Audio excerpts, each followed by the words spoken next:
So we had a really important conversation this morning as a leadership team, just kind of looking at things and where they stand with in-person services. And one of the things that stood out to me is that you talked about two groups of people in particular that you really have a heart for. Do you want to share a little bit about that? Yeah.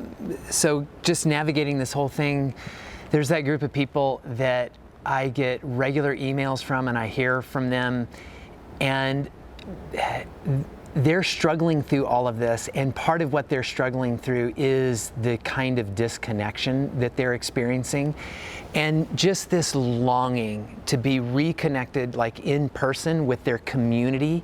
And every week I can feel the impact that this is having on them as they continue to just like stay in this spot of being disconnected in all of it.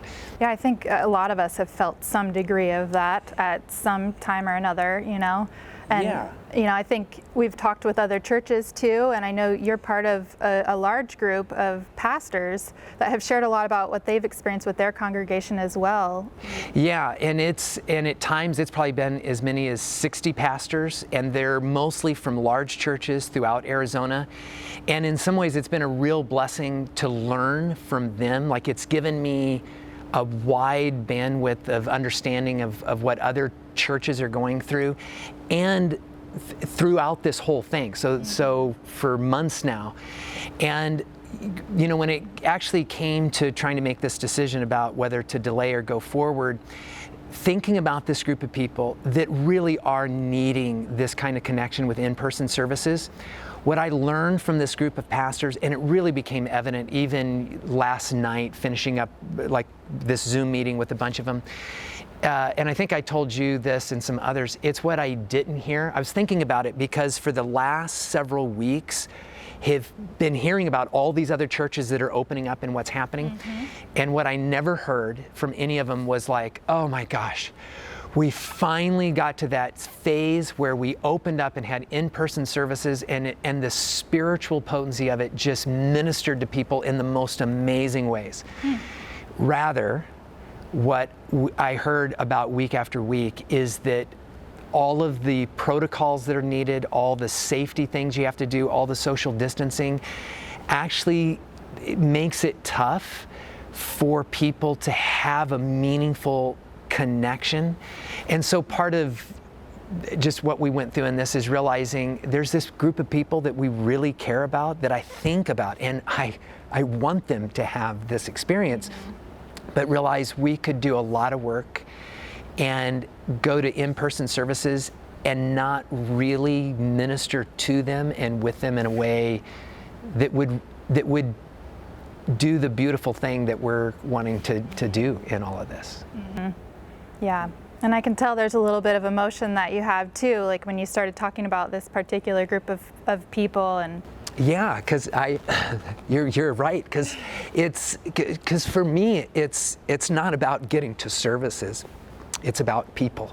It's people and our mission, and that's a real group of people. And like the second group, you asked about the second group of people. I think about the second group of people, and they're kind of in the opposite spot, and I get emails from them. I know you've heard from them, and they're going through this and living just like, this is scary. And sometimes it's scary for them because they have genuine underlying health conditions, and they're living with things that I don't live with. Or for some of them, they have people around them that they know or love, or they're just, the space they're in emotionally, this is scary for them.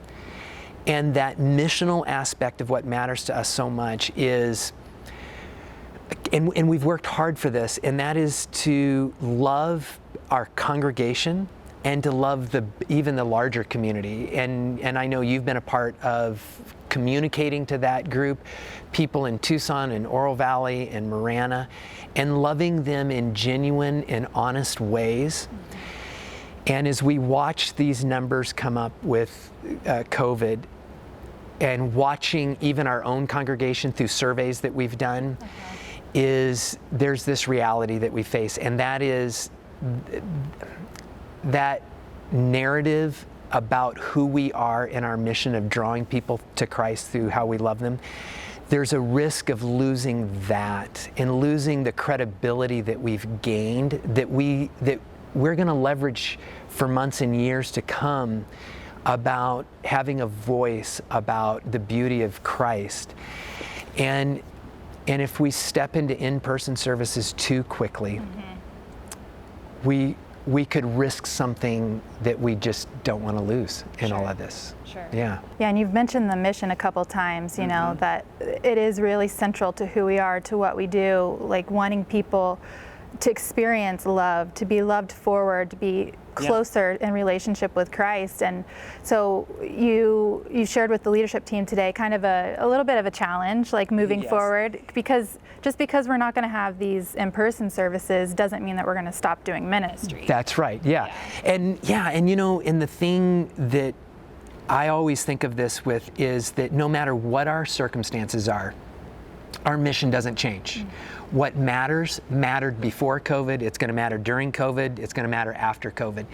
And for us as a staff and leaders, it's about how do we move people towards Christ. And so the challenge that you talked about was, if we can't have that in-person experience with potency at a large group with services, the challenge was for us as a staff to find ways to do those in-person ministries in mid-sized groups and small groups, where we can actually minister, especially to that first group, but continue doing some of our online things to minister to that other group as well. And we're going to move forward with that. And I know there's coming a day where we will be back in having in-person services, and I can't wait for that. Yes, I know that's true. Yes, but trusting God, like as we move forward. Absolutely. Yeah. All right. Well, anything you want to say in closing to everybody? It's just to keep everyone in prayer. Keep your brothers and sisters in Christ in prayer. Keep our greater community in prayer, and keep us as leaders in prayer as we're seeking to follow Christ forward in who we are as a church. Well, thank you for your heart and your care and all the time and energy you've put into all of this. Thank you as well. I mean that.